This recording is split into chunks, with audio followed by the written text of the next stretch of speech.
Good evening. This is All India Radio Kohima. I'm Ketholena with the evening news. The headlines. Nagaland's COVID-19 tally surpasses 2,000 mark with 194 new cases reported today. Health and Family Welfare Minister S. Pangnupom says BSL-2 lab at Tuensang district to be commissioned soon. Raksha Bandhan being celebrated today across the country. And Health and Family Welfare Nagaland issues guidelines on dead body management. Nagaland's COVID-19 tally surpassed 2,000 mark today as 194 new cases were confirmed. This is the highest single-day spike in number of COVID-19 cases so far in the state.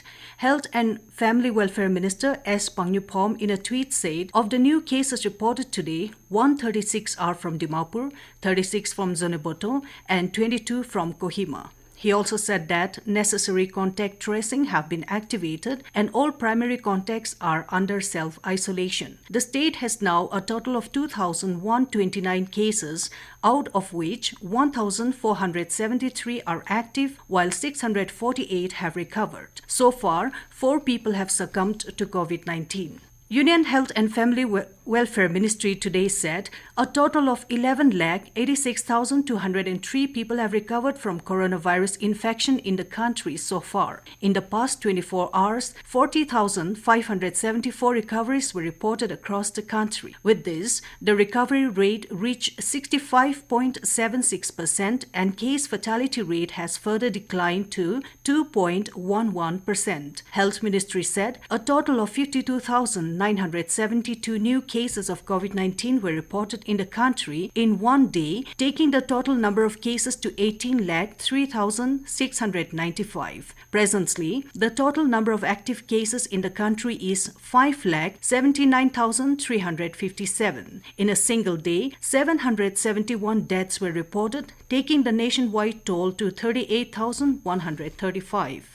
Health and Family Welfare Minister S. Pangnupom informed that BSL-2 lab at Tuensang district is nearing completion. In a tweet this evening, he said that the lab will soon be commissioned and activated for the service of the people, which will also enable the health department to combat the pandemic more effectively. The health minister thanked all involved in the process of reforming the department. Deputy Commissioner Wokha and Chairman District Task Force for COVID-19, Orenthang Lotha, has ordered sealing of CMO office and PWD colony for 72 hours with immediate effect. This measure comes following the detection of one COVID-19 positive, a staff of CMO office residing in PWD colony.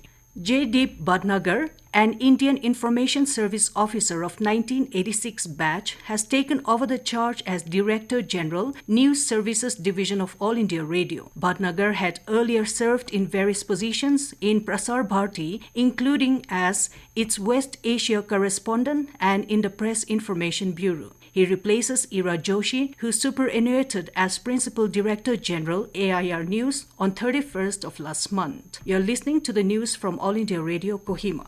Raksha Bandhan, the festival of special bond between brothers and sisters, is being celebrated today across the country. On this occasion, sisters tie colorful rakhi round the wrist of their brothers and pray for their prosperity, health, and well-being. In return, brothers pledge to protect and support their sisters and present them gifts. Rakhis made by Indian companies and self-help groups have completely replaced Chinese products this year. Shopkeepers and people have totally rejected Chinese rakhis this year, following Prime Minister Narendra Modi's call for Atma Nirbhar Bharat and Vocal for Local. President Ramnath Kovind, Vice President M. Venkaiah Naidu, and Prime Minister Narendra Modi have greeted the people on the occasion of Raksha Bandhan. In his message, President Kovind said, Rakhi is the sacred thread of love, affection, and trust that sisters tie on the wrist of their brothers. In his message, Naidu said, across India and worldwide, the sacred bonds between brothers and sisters are honored on Raksha Bandhan Day, and this festival reaffirms the strong ties of love and affection that bind brothers and sisters together. Meanwhile, Prime Minister Narendra Modi in a tweet has greeted the people on the occasion of Raksha Bandhan.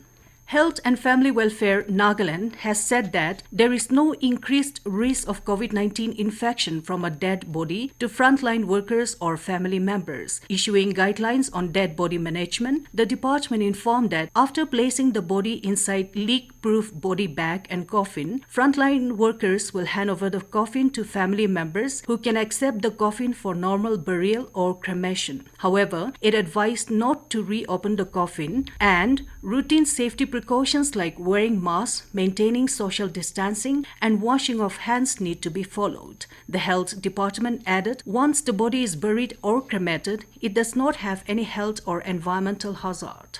The Northern Angami Youth Organization NAYO has expressed concern for the citizens as total lockdown has rendered many jobless, and adding to their miseries, many business establishments taking advantage of the situation has skyrocketed the prices of the commodities. In a press release, NAYO termed such malpractice is condemnable. While cautioning the business fraternities, NAYO said it has alerted volunteers to strictly monitor the price list set by the Kohima Municipal Council in respective colonies. The organization further requested the district task force to review the present system of permitting only few grocery shops in the colonies so as to check monopoly. World Sanskrit Day is being celebrated today. All India Radio aired the first ever special program in Sanskrit this morning titled Bahujan Bhasha Sanskrit Bhasha to mark the occasion. Prime Minister Narendra Modi thanked everyone involved in promoting, teaching and using Sanskrit language. In a tweet, he described Sanskrit as a beautiful language which has made India a repository of knowledge for many years. He urged everyone to work towards making Sanskrit more popular. Meanwhile,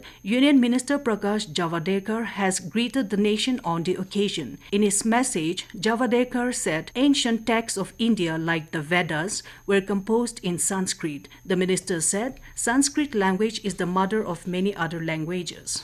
Drugs Controller General of India, DCGI, has given note to the Serum Institute of India to conduct Phase 2 and Phase 3 human clinical trials of COVID-19 vaccine developed by Oxford University. The approval was granted by DCGI after a thorough evaluation based on recommendations of Subject Expert Committee on COVID-19. Expert panel at the Central Drug Standard Control Organization, CDSCO, on Friday recommended granting permission for Phase 2 and 3 clinical trials of the vaccine Covishield on healthy adults in India. The firm has to submit safety data evaluated by the Data Safety Monitoring Board to the CDSCO before proceeding to Phase 3 clinical trials. And Directorate of Technical Education Nagaland has declared the provisionally selected candidates for undergoing 3 years diploma courses in the state-run polytechnics. Selected candidates have been informed to submit their acceptance or refusal letter to the Directorate on or before 14th of this month at its website www.dtenagaland.org.in. In the event of any candidate failing to submit his or her acceptance letter, their selection shall stand cancelled. Candidates who did not make into selection list may reapply for diploma seats in prescribed application forms. Such applications shall be considered in the event of any vacancy arising as per their merit. Nomination letter shall be issued from 24th of this month. To end the news, the headlines here again. Nagaland's COVID-19 tally surpasses 2,000 mark with 194 new cases reported today. Health and Family Welfare Minister S. Pangnupom says BSL-2 lab at Tuensang district to be commissioned soon. Raksha Bandhan being celebrated today across the country. And Health and Family Welfare Nagaland issues guidelines on dead body management. That's all we have in this evening news bulletin. Good night.